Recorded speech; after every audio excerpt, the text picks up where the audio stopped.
President Biden has traveled to Saudi Arabia and Israel for a trip that may further align his administration's Middle East strategy with that of his predecessor, not Obama, but actually Donald Trump.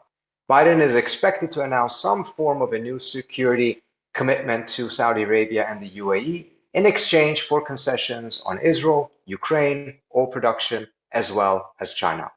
While the details of such assurances aren't yet public, the prospect raises vital questions for US policymakers. What do Americans stand to gain or lose from a deal like this? Will it lead to deeper US military engagements in the Middle East, contrary to Biden's promises, but also contrary to the wishes of the majority of the American public? How will it impact stability in the region as a whole? Or perhaps these questions are the wrong ones. And the right question is there really actually much substance behind this? Or is this more for show, more political theater than actual substantive new agreements? To address these important questions, we have a fantastic panel with three of the Quincy Institute's own non-resident fellows, Aslab Ali, Paul Pilar, and Joshua Landis. For those of you who are joining us via Zoom, you can use the Q&A function to ask questions. And those who are watching via YouTube or Facebook, you can use the comment sections there, and we will try to get to those questions as well. So with no further ado, let me introduce our panelists and get the discussion going. First of all, we have Aslab Ali, who is a professor of law at the UCLA School of Law, where she served as the founding faculty director of the Promise Institute for Human Rights and the director of the UCLA Center for Near Eastern Studies. She currently serves as a co-chair of the advisory board for the Middle East Division of Human Rights Watch, and she is a graduate of the University of Cambridge, Yale Law School, and Princeton University, where she earned her PhD in politics. Paul Pilar is retired in 2005 after 28 years in the U.S. intelligence community, after which he was a visiting professor at Georgetown University. His senior government positions included the National Intelligence Officer for the Near East and South Asia, Deputy Chief of the DCI Counterterrorist Center, and Executive Assistant to the Director of Central Intelligence. He's a Vietnam veteran and a retired officer in the U.S. Army Reserves and the author of several books on the Middle East. And last but not least, we have Joshua Landis, Chair and Professor of Middle East Studies at the University of Oklahoma. He writes and manages SyriaComment.com, a daily newsletter on Syrian politics that attracts some 50,000 page reads a month. He has lived 15 years in the Middle East, 4 in Syria, and traveled regularly to Syria prior to the uprisings of 2011. So let me get started. And my first question is to you, Paul. The trip by Biden has, by the administration itself, been presented as a necessity for geopolitical reasons. They kind of acknowledge that this is not necessarily the best move from a human rights angle, but they've signaled that it is necessary because of oil prices, because of bringing these countries closer to the US position on Russia when it comes to great power competition with China. Could you go over the geopolitical arguments in favor of this deal and give us your assessment? How valid are they? Are they so imperative that they justify not only this trip, but what appears to be a deepened dependence on some of these states, as well as the sacrifice of some of the human rights principles that Biden himself said would be at the center of his foreign policy? Paul? Well, I think to start with the blunt evaluation first, Trita, the motivations for this trip, I think, are explainable mainly in terms of domestic politics, and it's twofold. One is to shore up pro-Israel credentials by traveling there during the first half of his term, and the other is to be seen doing something or trying to do something about high gasoline prices and with it, the larger inflation. So he goes to talk to the Saudis, the best known big oil producer. If there is a particular leitmotif in the public justification and rationale for the trip, I think it has to do with encouraging Israeli Gulf Arab relations. And in this respect, the administration is following, as it has in many other aspects of its Near East policy, the policies of its predecessor, particularly with regard to the upgrading of relationships between Israel and selected Arab states like the U.A.E. and Bahrain, to which someone in the previous administration gave the grandiose name Abraham Accords. This was really an upgrading of existing extensive peaceful cooperation with the likes of the U.A.E. to full diplomatic status. The administration appears to have on its wish list for the Saudis to take the same step sometime during Biden's watch, so they can claim credit for that. I don't expect that's going to happen during this trip. But I think in order to sort of evaluate what's happening here in terms of that main leitmotif, I would say this. The so-called Abraham Accords, although described very commonly at the time as peace agreements, were not really that. None of these countries were waging war against Israel. It was an upgrading of relations. And the net effect instead on conflict in the Middle East, well, I'll put it this way. It intensifies one sub-regional conflict and cements the perpetuation of another. The first one is conflict in the Persian Gulf between the Iranians and its regional rivals. And the so-called Abraham Accords are first and foremost an anti-Iran military alliance. Benny Gantz, the Israeli defense minister, has talked about it in almost explicitly those terms. So the result is not something moving toward peace, but rather an intensification. And indeed, some of the side payments that the Trump administration had to make for these agreements, such as a sale of F-35 fighter aircraft to the U.A.E., only tends to exacerbate an arms race rather than reducing tensions. The other sub-regional conflict, the perpetuation of which is cemented, is of course that between the Israelis and the Palestinians. And the main idea of these accords from the Israeli point of view was to circumvent the Palestinians and not to make peace with them. And so there's this a major Israeli objective to which the Biden administration seems to have signed on, of a kind of have your cake and eat it approach of enjoying cordial relations with other states in the region without having to do anything about the occupation or the settlement program or peace with the Palestinians. So I think, Trita, that's the main theme, both the public one and the political one that lies behind it. And I've given you in a nutshell what I think is the actual effect. So, but even if it was to be successful in your view, let's say that this actually does lead to an expansion of the Abraham Accord, it actually does lead to some form of an alliance. Your assessment that's in some ways actually worse because it perpetuates conflict, cements conflict. So you're not talking about it failing and as a result doing so. You're talking about it succeeding and doing so. Well, yes. I mean, the entire arrangement is based certainly from the Israeli point of view, but also from the Gulf Arab point of view, on hostility toward Iran. So to the extent that any of these parties, and this is certainly true of Israel, feels a stake in the continuation and the success of these arrangements, and indeed an expansion of these arrangements, then they also have a stake in perpetuating hostility toward Iran and tension toward Iran. I would think in the case of the Saudis in particular, there is kind of an inverse relationship, and I think we can see some evidence of this over the last couple of years, between the extent to which the Saudi regime feels itself adequately supported, either with an alliance with Israel and or preferably also with the backing of the United States, unqualified, an inverse relationship between that and their willingness to reach some kind of rapprochement with the Iranians, either through the Iraq mediated talks or through some other means. Mm-hmm. So it's an inverse relationship. It's not a direct relationship between success of these agreements and where the Biden administration seems to be headed with them and a reduction of tension in the Persian Gulf. Thank you. Thank you so much, Paul. Going to you, Ashley. So on the one hand, then, at least the administration has not tried to present this as something that will promote human rights. At best, they're saying they're going to use other efforts. They're not sacrificing their values, all of those different things.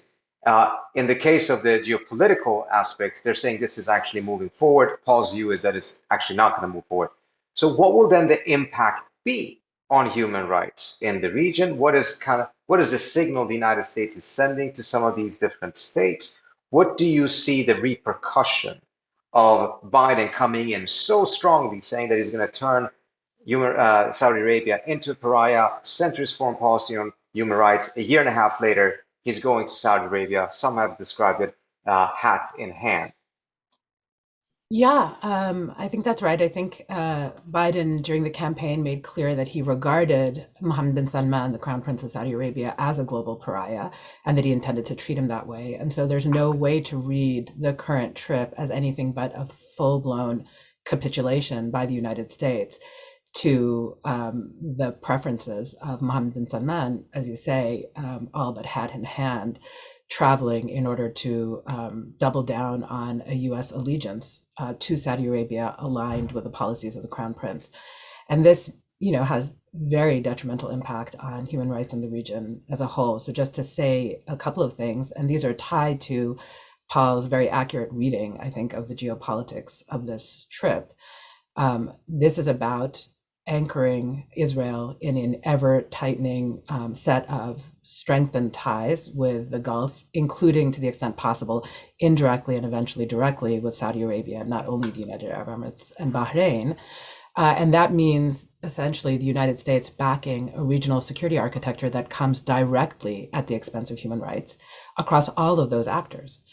So just to name a few things that are on the line here, the United States has presented itself historically as deeply committed to the protection of civil and political rights. Israel has recently introduced legislative frameworks that not only crack down on the possibility of doing human rights work through non-governmental organizations in Israel or in Palestine, but actively designate as terrorist entities some of the most well-respected human rights organizations that have historically operated in Israel, the West Bank, and Gaza.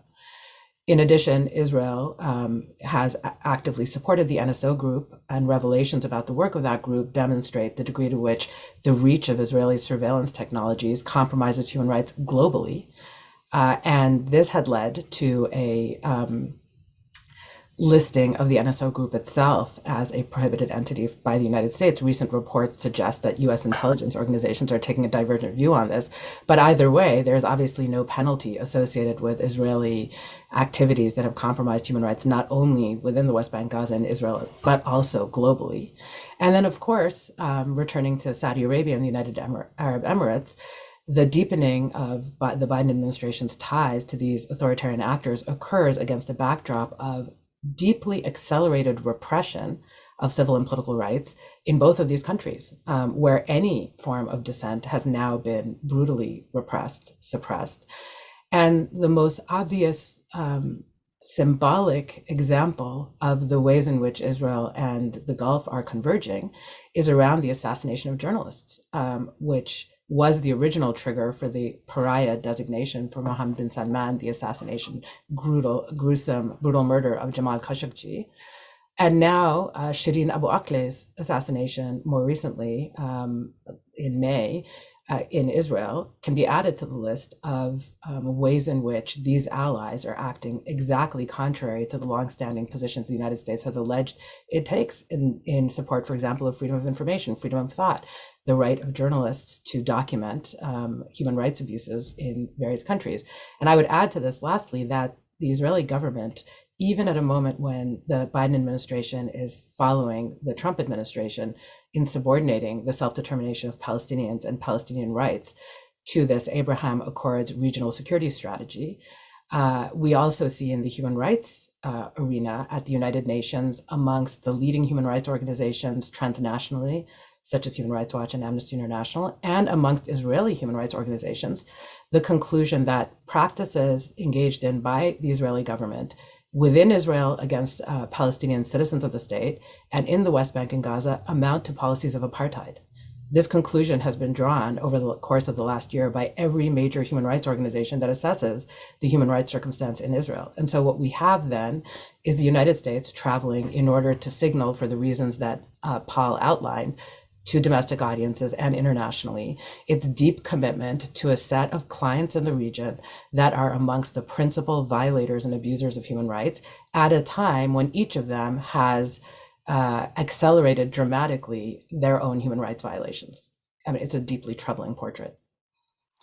Can I ask you if you can actually perhaps make it even more troubling? Because at the same time, then, this I suspect, and I would like to get your view on it, is certainly not going to help the United States portray either the conflict with Russia as one between democracy and authoritarianism, freedom and human rights, and perhaps not so with China either. These are dimensions of this that the United States has insisted is part of the conflict, something that differentiates the United States from these countries.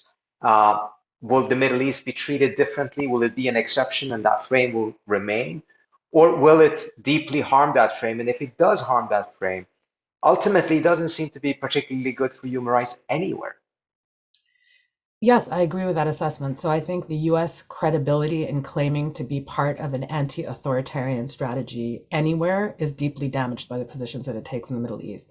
So when the United States excludes countries from the Summit of the Americas in this hemisphere on the grounds that they're authoritarian, it is met with derision in South America and Central America, because every country in the region knows very well how deeply tied the United States is to authoritarian clients elsewhere in the world. Similarly, when it comes to the framing of Russia or China, the notion that these countries' acts of either aggression or human rights abuse are meant to be received with international opprobrium, when comparable acts of aggression and human rights abuse in the Middle East enjoy not only silence, but an active American shield that prevents and precludes any of these countries from facing accountability internationally, with US vetoes exercised specifically to protect their reputations. And then now, the strategy of the Abraham Accords, again, as Paul ably described, which is essentially an effort to launder the reputations of these authoritarian clients and present them as peacemakers, when in fact it is a regional security architecture that is coming into the light at this point, that is designed entirely to suppress local rights, whether it's Palestinian, Western Sahara or other, in the service of the creation of a military alliance against Iran. All of this presented as peacemaking is clear doublespeak. The level of hypocrisy attendant to US policies in the region, I think, is evident not only to actors on the ground in the Middle East, which has depreciated US credibility and in fact left the phrase human rights itself so tarnished that it is very difficult to advance any project under that rubric today in the Middle East, because it is so deeply tied to what is seen as both hypocritical and interventionist strategies on the part of the United States and local regional hegemons. But in addition to that, it has made the credibility of the US in advancing its policies globally deeply compromised. Thank you, Asa. Josh, let's imagine for a second that the trip from the standpoint of the president is successful in terms of actualizing what has been speculated about so far in the media, which is that some form of military assurance will be provided to the U.A.E. and Saudi Arabia, that there will be some significant steps towards creating what Paul called an anti-Iranian military alliance that also then, of course, includes the United States. If that were to happen, how do you see the policies of Saudi Arabia, the U.A.E., Israel, other states within that sphere evolving after having been given such assurances from the United States? What do you think their next steps in Lebanon, Syria, Iraq, in their negotiations or relations with Iran? What do you suspect the next steps will be? What will this do to the region? Well, I think it leads to more confrontation, precisely with what America does not need or want and will not do any good for the region. Offering Saudi Arabia and the GCC states formal security guarantees is a very bad idea. Talk about a Middle East air defense alliance is appealing to Biden today for the same reasons that we've just heard, which is that it may get the Kingdom of Saudi Arabia to promote expansion of OPEC's oil supply, which can then turn down inflation. It can bring Riyadh closer to Jerusalem, assuage Israeli concerns about Iran, plus possibly help the Democratic Party in the hustings as the nation faces this crucial year at the polls. But because President Biden has been unable to bring the US back into the JCPOA, the region is moving ever closer to confrontation.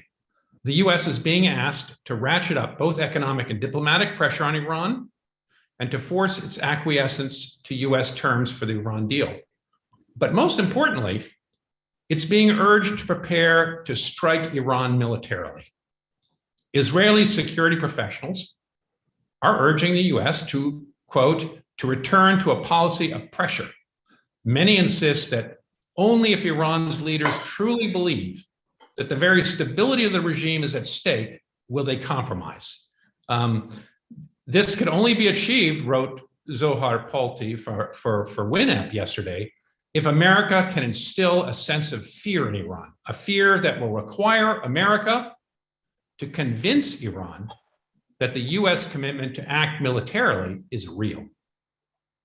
Now, without military action, he said, Israel will feel isolated, it'll feel alone, it'll feel compelled to consider its own measures, and suggests that, if Israel strikes Iran on its own, the United States will get sucked in and it'll be worse for the United States. Therefore, the US has to act first. Now, President Biden is being asked, in a sense, to bomb Iran if Tehran doesn't change its course in the coming weeks. Now, President Biden should proceed with extreme restraint here. It should not, he should not let the pressure of rising energy prices, Ukraine war, elections, and drive him towards a Middle East confrontation. Further military commitments are likely to place the US foreign policy into the hands of foreign leaders who are rash and eager to place the US into a confrontation with Iran. Now is a time for both diplomacy and restraint, not further confrontation and more sanctions. The US should try to keep in check the shadow war between Israel and Iran. It should position itself to hold back the hot-headed instincts of leaders on both sides of this conflict. On Thursday, Lapid and Biden, that's tomorrow, are set to put their signatures to the Jerusalem Declaration, a framework for relations that will include a statement that neither country will allow Iran to acquire a nuclear weapon. President Biden said, "My administration will continue to increase diplomatic and economic pressure until Iran is ready to return to compliance with a nuclear deal, as I remain prepared to do." Now, this statement by President Biden carefully omits a direct commitment to military action. All the same, the US sits squarely in the middle of these clashing powers, each of which seems determined to escalate and is seeking closer military alliances. So to close, let me quote Anthony Blinken, who wrote these following words in 2017 about Saudi Arabia's efforts to corral the GCC countries into a closer alliance against Iran. Blinken wrote, "An anti-Shia coalition masquerading as a Middle Eastern security alliance will only fuel those sectarian fires. Instead of taking sides in this conflict, Washington should press Riyadh and Tehran to stop feeding it. The Saudis," he said, "see this as a Sunni coalition that will roll back Iran. This could potentially pull the United States into the sectarian struggle between Sunni and Shia. Beyond that, Saudi exported ultra-conservative Wahhabism, which breeds intolerance around the world, is no less dangerous to Western interests than Iran's support for radicalism, regional meddling, and expansionism." Now, these words of caution are even more apt today than they were 5 years ago. US efforts to stabilize the Middle East using military force has led to one costly misadventure after another over the last 20 years. There is no reason to believe that more military force or more sanctions is the answer today. And we've seen in Syria our efforts to use military power to encourage the Turks and the Qataris and the Saudis to pump weapons into Syria did not bring more democracy, did not bring more human rights. They led to greater dictatorship and oppression and poverty and destruction of human rights. The same is true in Iraq, in Libya. We're getting less oil out of the region today, whether it's from Libya, whether it's from Syria, or Iraq and Iran, because of this confrontation. Let me ask you then. Yeah. Sorry, just let me ask you. I mean, it's a fascinating quote from Blinken. I mean, he actually sounds like a restrainer in 2017. I'm not really sure what happened. But Gordon Adams, Professor Adams has a question, which is, at the same time, we've been seeing that the Iranians and the Saudis, as well as other states in the region, we've seen a flourishing of diplomacy, regional diplomacy, led by regional states, without the US being particularly involved or even publicly encouraging it particularly strongly or discouraging it. What will it do to that? Is that just the Saudis hedging? They will abandon that diplomatic track if they get what they want from the US in terms of security assurances? Or do you think it actually will put the Saudis and others in a more comfortable position and as a result be willing to engage in that diplomacy with less fear, with less anxiety? Which way do you think is most likely to go, Josh? It's and about also, Asla or Pilar, Paul, if you want to get into that, let me know. I think this is about balance of power. If the two sides are balanced, they will engage in diplomacy. If they don't think they can win, if they don't think that America will do the heavy lifting for them, then they will have to engage in diplomacy. But so long as they believe that America will step in and bomb Iran, or that they can push America towards that, they're not going to go for diplomacy and make deep sacrifices to their own position. Absolutely not. It's all about balance of power, and that's what America needs to be mindful of. Thank you. We have two questions from Paula Crow and Ralph Seliger that I think is also interesting. It's going in different directions, but talking about the same thing. Paula says, are the perceived threats from Iran justified, or is it a convenient boogeyman for Israeli purposes? And Ralph asks, doesn't Israel have legitimate fears for its very existence regarding Iran? Paul, would you like to take a crack at that? Sure. The threat from Iran, as far as U.S. interests are concerned, as well as Israeli interests, has been exaggerated for some time. And it's not just that the Israelis are, putting us up to that, although that has become a major aspect of it. I mean, we have to go back to 1979 and the revolution and the hostage crisis as setting the stage for what has become a deeply entrenched American view of Iran as nothing but a permanent source of evil. And the Israelis didn't have anything to do with that. But since then, and this jives with what we've just been talking about in terms of the Israeli relationships with the Gulf Arabs, hostility toward Iran, promoting it, perpetuating the status of Iran as a loathed pariah that's never going to have a rapprochement with the United States have been major Israeli objectives through more than one Israeli government. And so that, given domestic politics, has added on to the sort of historical dimension of why Iran is seen as such a pariah. And if we're looking at the hard nuts and bolts of who's threatening whom and what they have to threaten with in the Middle East, Iran is not the biggest military power, most powerful state in the region. Israel has the most potent military force, even if we just consider conventional forces and not the nuclear dimension, which of course is an extremely important one.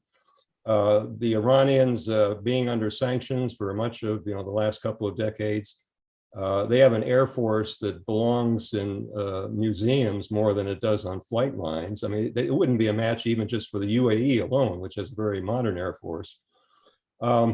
Certainly, when you look at Iran and Israel, there's plenty of hostility going both ways. But if you ask who has the capability as well as the intention to inflict real damage, there's not much of anything in terms of existential threats that Iran can pose to Israel these days, despite the rhetoric. Whereas in the other direction, we always have to, factor in the nuclear dimension. People make a lot of hay out of some bit of rhetorical fluff that Ahmadinejad said a number of years ago about wiping Israel from the map. Even if that were an Iranian objective, they simply have no way of doing it. And if you ask, who is actually making explicit, very explicit threats of military attack, we hear them almost every week coming from Israel. We don't hear the same thing coming from Iran. So yes, it is to a large extent a blown up, inflated threat, notwithstanding the real differences and real concerns we have with many of the things that the Iranians do. Thank you. I want to see what your views are on this historical comparison, because as you all have pointed out, that this clearly does seem to have a dimension of seeking to create an alliance against Iran. Back in 1993 to 95, there was actually a similar effort. You had the Oslo peace process, which was closely tied to the dual containment policy of the United States at the time. The policy of isolating and containing Iran and Iraq at the same time. The connection between them was direct. Martin Indyk himself told me, I quoted him in my book, that the more we isolated Iran, the more peace we would have between Israelis and Palestinians. The more we have peace between Israelis and Palestinians, the more Iran would get isolated. And we were seeking to organize the region around the isolation of Iran. What the United States didn't foresee at the time is that by pursuing such a policy, the Iranians had an incentive to undermine the peace process in order to undermine the efforts of isolating Iran. If we're now doing a new iteration of this, but this time we call it the Abrams Accord, but it's pretty much at the core a very similar policy, again, around organizing the region against Iran. Do we foresee that the Iranians will react the same way as they did in the mid-1990s, in which they were providing extensive support for Palestinian groups to use terrorism inside of Israel or seeking to destabilize other parts of the region? Josh, Paul, anyone who has any comments on that, if you think that there is a validity to that comparison, and if there is, how do you think it will play out?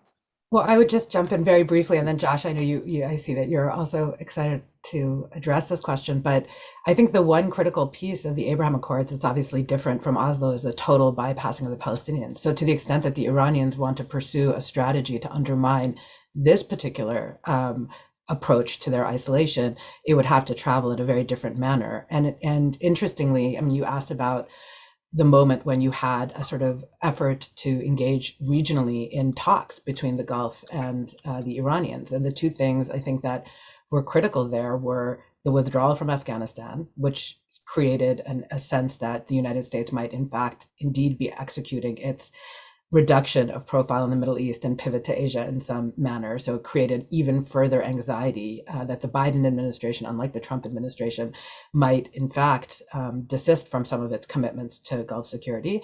And secondly, the capacity of the Houthis to actually inflict some harm on the Saudis and the U.A.E., making their astonishing debacle of an intervention in Yemen actually costly to them. I mean, to date, it had been and was an incredible debacle in terms of the humanitarian costs, the totally bungled military strategy, the astonishing indifference to civilian death and suffering.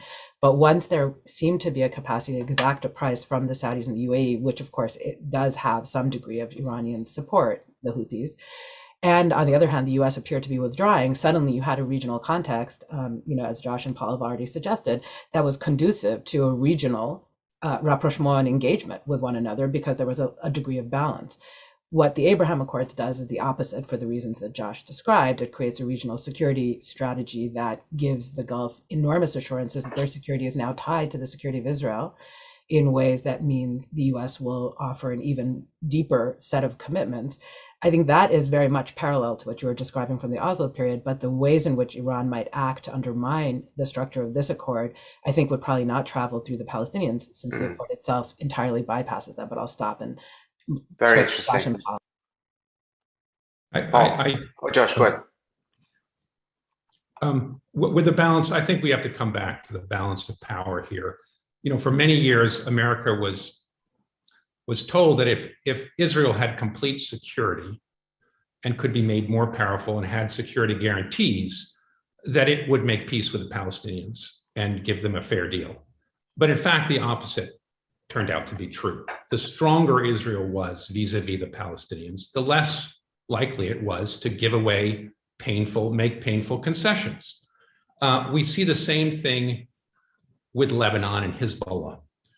When Hezbollah and Lebanon both, Hezbollah and Israel both feared each other and respected each other, there was very little conflict across the border.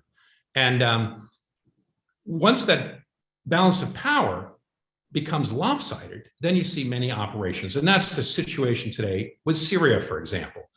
Israel has carried out about 200 bombing raids in Syria over the last year or two. And almost every week there's one or two. And that's because Syria is so completely prostrate today that it's very easy for Israel. And why wouldn't Israel attack every military emplacement in Syria? Because America gives it carte blanche to do it. And it's easy to do. There is no balance of power. And that's unfortunately what this kind of situation that's likely to be developed with Iran. If there's more sanctions, more weakening of Iran, and strengthening the military alliance between Saudi Arabia, Israel, and the Gulf countries, it's likely to lead to a very similar situation where you see military power being used because there's very little risk in doing so. I want to go to you, Paul, to answer the same question, but let me tack on a question for you as well, which is what we haven't discussed yet. It's 38 minutes in on a discussion of this. We haven't really talked about oil that much. Obviously, people are hurting, not only in the United States, but even perhaps more so in Europe right now and globally. And if this trip, even perhaps an embarrassing handshake between Biden and MBS, actually does manage to reduce oil prices and gas prices, is it worth it then? Or is it so that that is actually a pipe dream and the ability to actually push down prices does not really exist?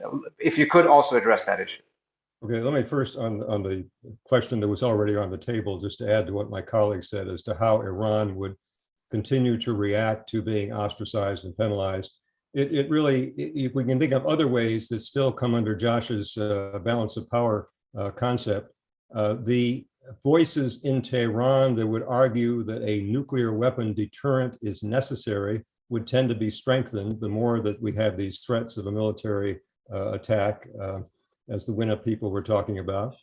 And secondly, as a matter of coalition among adversaries, we're seeing some of this with things like Iran entering the Shanghai Cooperation Organization alongside Russia and China. And we're seeing it right now with Putin's visit to Iran, which has a number of other dimensions, of course, but I think the relationships that Iran is going to have with both Russia and China will vary directly in strength with the extent to which they feel ostracized and penalized. On the question of oil, the Saudis have been talking a good game about getting up to something like 12 million barrels per day. They're currently producing at around not quite 10.5. There is good reason to believe that they couldn't do anything like 12 million barrels per day for any sustained length of time. The highest they've ever been on a monthly basis was about 11.5. And they stayed at that level for only about a total of 8 weeks, one little stretch in 2018 and another in 2020. And supposedly in 2020, there might have been a matter of days, literally just days, when they were at the 12 million barrels per day level. You get into questions of what happens to the oil fields and maintenance of equipment and so on. Mohammed bin Zayed from the U.A.E. made a comment to President Macron a few days ago, which he passed on to the U.S., saying that both the U.A.E. and Saudi Arabia, neither one of them, could increase very much over their current production, maybe just a couple 100,000 barrels per day, but that was it. But the final comment treaty on oil, if the Biden administration really wants to see a lot of oil coming onto the world market quickly, I think he would be better able to do that by restoring compliance with the Joint Comprehensive Plan of Action.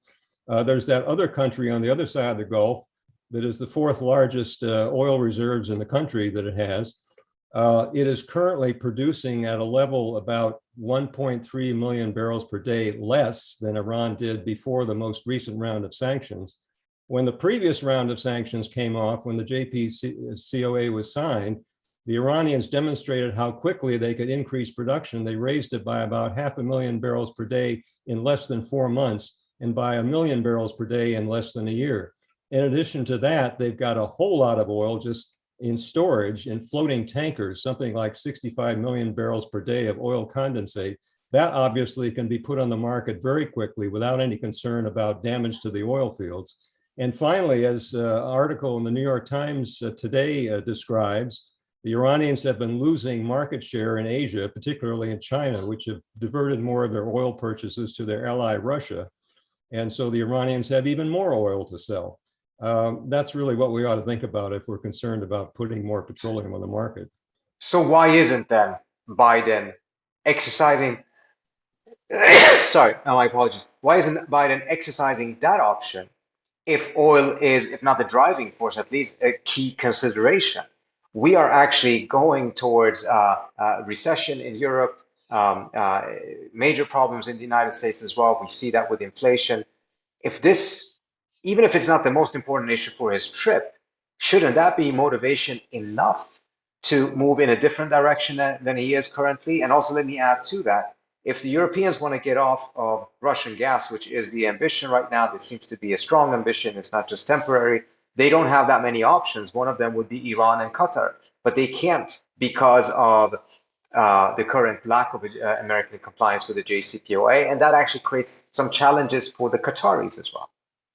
I couldn't agree more. I mean, the main reason to reinstate the JCPOA is as a nuclear non-proliferation measure, but all of this is icing on the cake, an additional reason why compliance should be restored.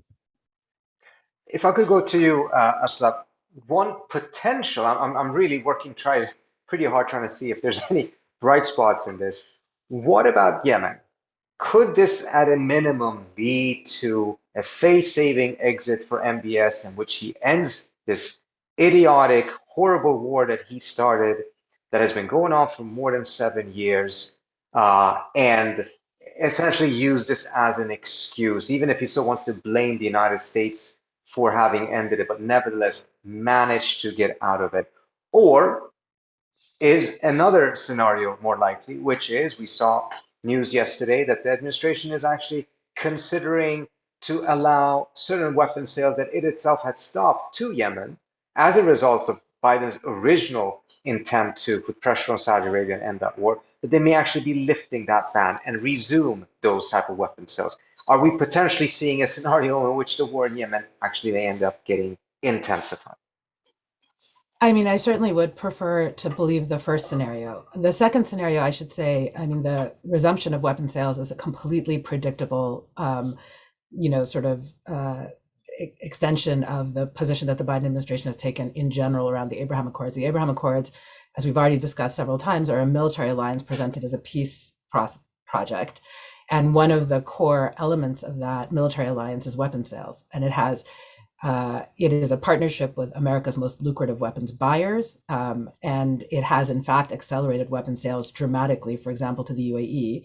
And anytime you have a minor sort of freeze placed on weapon sales through congressional action, it is ultimately waived through within a matter of months. And so it's unsurprising, and I would hope that weapon sales might go forward, notwithstanding the independent desire of all parties to bring to an end the calamitous security miscalculation that the Saudis and the Emiratis engaged in with their war in Yemen. And so I think the one positive gain, it's not clear whether and if the United States can take any credit for it at all because of the underlying incentives of the parties, but is the ceasefire in Yemen and the fact that it has held, and the hope that in any possible configuration, either Biden's visit or some other development provides a face-saving mechanism for Gulf allies to exit from Yemen would be fantastic, obviously, and would be a human rights gain in itself. Mm-hmm. It's just, I think, difficult for me to believe that this trip on the part of the of President Biden and this current strategy of the Biden administration has somehow generated the incentives that produce that face-saving exit. I believe that those already were in place, and it would be very possible to pursue that strategy without the kind of capitulation I began with in this discussion. Interesting. Josh, there is also another view inside the US government, which is that, yes, perhaps short term, this will increase American commitments, but by getting the GCC states and the Israelis on the same page here, the US can transition towards having the Israelis take over the role as a junior partner to the United States, as being the weapons provider, as being the security provider, as being the guarantor of the security of some of these states, and lessen the security burden on the United States and allow it to be able to shift its focus to Asia or elsewhere. How likely do you see this scenario being? I mean, can it play out this way, even though perhaps the intent of the Emiratis and the Saudis and the Israelis to actually use this to tie down the United States in the region, but that the United States actually could do an Aikido Jiu-Jitsu move here and actually shift some of that onto Israel itself and find an exit? Well, yeah, I mean, you're right. In a sense, Vali Nasr wrote in Foreign Affairs just recently that this is an effort to switch responsibility for Iran to Israel. And I think that's partly true, but that's a double-edged sword, because we've seen the US policy establishment go back and forth, fluctuate back and forth on this notion of pushing more responsibility to local actors. And that's what happened with the invasion of Yemen. The United States, in a sense, offshored Iranian influence in Yemen to Saudi Arabia and said, you've got to stop just buying US Army to protect you, as it did in 1990. You have to take, you take responsibility for your security. But that ended very badly.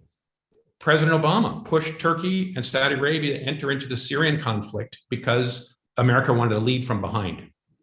And I was sympathetic to the notion that he didn't want to get involved in Syria because Iraq had ended up so disastrously, but it didn't improve the security situation of the Middle East. And in fact, it didn't lead to democracy. It led to much more bloodshed, much more destruction, and a much worse dictatorship. So it's a double-edged sword. I understand that the desire on the part of the American political establishment to get local powers to defend themselves, because the US wants restraint. On the other hand, encouraging these sorts of alliances, military alliances, is only going to lead to greater conflict. And that's the trouble. That what we've learned is that the Middle Eastern states are extremely brittle. And when you break them, you don't get democracy. What you get is civil war and an increase in sectarianism and other regional battles that come out and are very destructive. That nation building, which is really new in the Middle East, is a very difficult process. And the United States should not use a club, and local actors should not use a club, because once you break these states, it's very hard to put them back together again. And that's I think the real lesson of the last 20 years, that we have to be extremely modest. And that's why diplomacy is so important, and trying to get people to talk and to move slowly. Preeta, if I can just add a comment on this question. We should remember what the motivations were for the likes of the U.A.E. to have these upgrading of relations with the Israelis. And even though they do value the material, technical and security support, it was at least as much a political motivation, knowing that having better relations with Israel makes U.S. politicians happy. So I think, if we went back to the likes of the U.A.E. or other Gulf leaders and say, okay, now you and the Israelis are on your own, I think part of the response would be, at least quietly, well, you're forgetting the main point from our point of view, which was we need to rope you in, and not just the Israelis, but we know how American politics works, and this is one of the ways we do it. And if I could just jump in on that for a moment, I think the thought was, actually, the United States, however much it might pivot to any other part of the world, is never going to reduce its security commitment to Israel. So to say that Israel will bear some responsibility is simply to say that whoever is tied to Israel's security guarantees in the region continues to benefit from the US guarantee as well. And that's really the underlying strategy. But I did want to put one other thing on the table from the human rights perspective, which is that This bloc is rightly understood as an anti-Iran military alliance, but it is also a deeply counter-revolutionary bloc that has been brought into existence a decade after the Arab uprisings, and that basically anchors all future US policy towards the region on a set of authoritarian partnerships that basically block the possibility of progress anywhere. It's not just in these countries, but the Saudis extend and the rest of the Gulf extend their views to Libya. They extend their views to Tunisia, to Morocco, to anywhere in the region where there might be any possibility of an alternative political configuration or a change in a liberalizing direction is blocked by the existence of this enormously powerful counter-revolutionary alliance that has very significant regional implications for human rights, quite apart from the ways in which it harms Palestinian self-determination rights and the implications it has for Iran's security. And that too should be understood, that an administration like the Biden administration that purports to be leading a democratic alliance globally against authoritarianism, or that purports to stand for human rights, is actually the architect of a strategy born out of the Trump administration that builds a counter-democratic alliance in the Middle East and entrenches authoritarianism not only for the direct partners, but for all the other states that are affected by the positions taken by the Saudis and the Emiratis across the region. Very interesting. One country we haven't mentioned, or I think perhaps Josh mentioned it quickly, is Turkey. And David Judson asked, anyone care to reflect on the Turkish dimension, Erdogan's own capitulation to MBS, seeming warming up to Israel, the Russia-Iran triangulation? Where does Turkey fit into all of this? And what will its next moves be if this is successful or a failure? Let me start off with you, Aslan, and then perhaps Paul and Josh would want to come in as well. Yeah, another lens through which to think about what I described as Biden's capitulation and now Erdogan's is that there was a convergence of the Ukraine war with the increase in gas prices, energy prices, right? So apart from the domestic motivators that Paul identified, there are these core global factors. And what that enabled the Gulf to do was play very specific form of hardball, refusing to toe the American line at the UN about Russia, engaging with Russia and China, flaunting their own relations. It's not only Iran that has upgraded its relations with these actors in the region, globally, and really signaled what it looks like to shift towards a multipolar world in a way that I think motivated the United States to double down on its own relationships and provide assurances that, in fact, the Saudis and the U.A.E. would not need to go to Russia and China and so on. Erdogan faces the exact same incentive scheme in a multipolar order. He was successfully able to extract a set of commitments for its own local anxieties around Kurdish actors from NATO so he has used Ukraine very deftly to advance what he perceives to be Turkish interests in NATO and elsewhere. But he also is in a security position and facing a degree of inflation that means he no longer has the luxury to be the sort of cudgel in the region, reminding everyone of Saudi's behavior with respect to Khashoggi, et cetera. And so it has been a humiliating step down, I think far more so for Erdogan than what we've been discussing for Biden. But what it demonstrates is a recalibration of the Turkish position globally and specifically with respect to regional partners, as Turkey too looks at the Shanghai Cooperation Organization and other possibilities as it continues its own pivot away from its traditional Western alliances. Very interesting. Josh, Paul, you want to come in on that? Otherwise, I have one last question I wanted to ask. All right, I'll move on to my question, which is, in some ways, the way this has been presented by the administration is that all of these different geopolitical factors kind of compels it to go in this direction, as if there weren't other options. Paul has already pointed out that if oil was that important of a motivating factor, there was actually a much easier thing to do, which is just live up to the promise you made, Mr. Biden, and go back into the JCPOA. More spare capacity on the Iranian side, particularly if you add onto it the 60 plus million barrels of oil that they're just sitting on that's already been popped out. But also the fact that there is something else going on in the region, which is that the Iraqi government has been hosting and promoting a dialogue between various countries in the region, between Turkey and Egypt, between the Iranians and the Saudis, the Iranians and the Emiratis, the Qataris and the Saudis and the Emiratis. And it's been moving quite well. Obviously, nothing is finished yet, but the key difference perhaps between it and the Abrams Accord is that it's not organized against anyone. It is not a military bloc. He actually seems to be focused on resolving tensions rather than cementing them. Why was this not an option for the Biden administration to support rather than doubling down on Jared Kushner's Abrams Accord?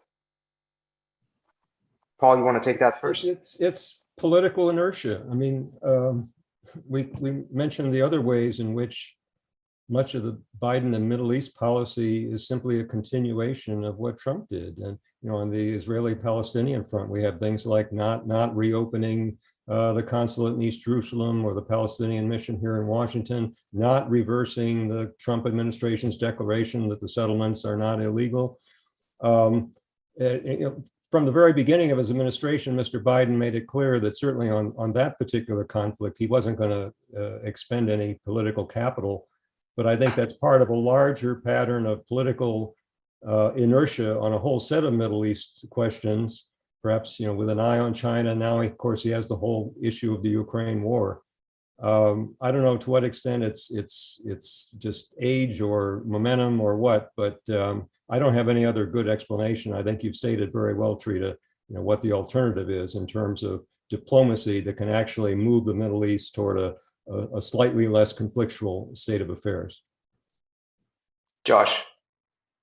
Well, I think much of this is the state of the Arab world today, which is in such chaos, such weakness, and has been, where states have collapsed in Syria and Iraq and Libya and so forth, who used to put some pressure on Israel and the United States of the Palestinian issue. So when the Trump administration and Kushner offered MBS, young ruler, a deal, in a sense, we will scuttle the Iran deal for you, but you have to help Israel get beyond the Arab-Israeli conflict and get beyond moving the capital to Jerusalem, taking Golan, etc. You let us push that ahead, and you get Iran. In a sense, that was the deal.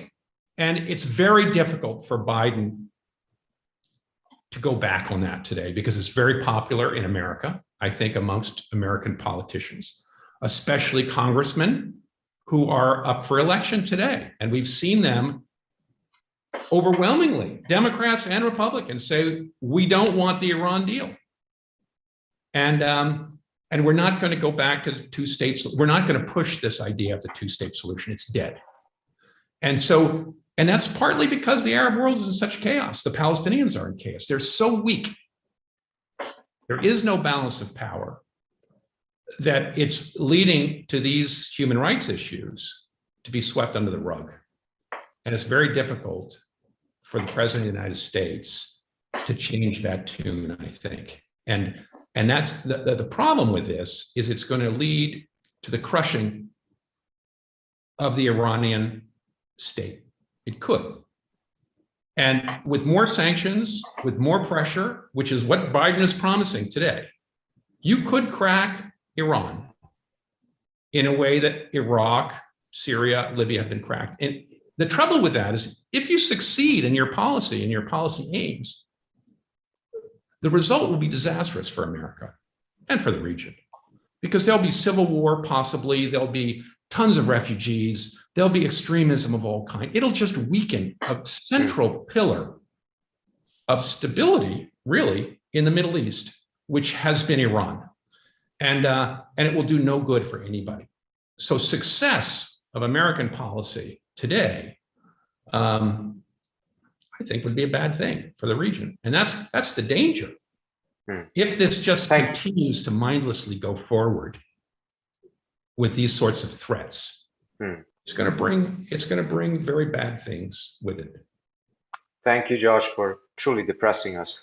Asla, last word to you. 30 seconds. I'm sorry, we have to end this. No problem at all. I just think the last word would be that, in my view, the Biden administration is continuing these policies because they're fundamentally aligned with them, even apart from the views of other Congress people, et cetera. I think these are Biden's commitments, particularly around Israel, and the consequences are devastating. And I do agree ultimately that the regional architecture that's being crafted at the moment is one that is a recipe for long-term instability and war for the region. And so we should hope that the geopolitical picture changes dramatically after the midterms in a way that opens up the possibility again of resuming diplomacy rather than going down this path of war making. Thank you so much, Asma. Thank you so much, Josh and Paul. It's been a fantastic conversation. Depressing, but illuminating at the same time. And I think there are some glimmers of hope in all of this, nevertheless. For all of you who have been watching, thank you all also for attending and participating and for sending in all of these great questions. I got to as many of them as I could. And if you haven't already, please go to our website, quincyinst.org. Sign up for our newsletter. You will be receiving invitations to all of our future events, as well as the many excellent articles that our staff and our non-resident fellows like Paul, Josh, Asla, and many others are writing. Thank you all so much for participating.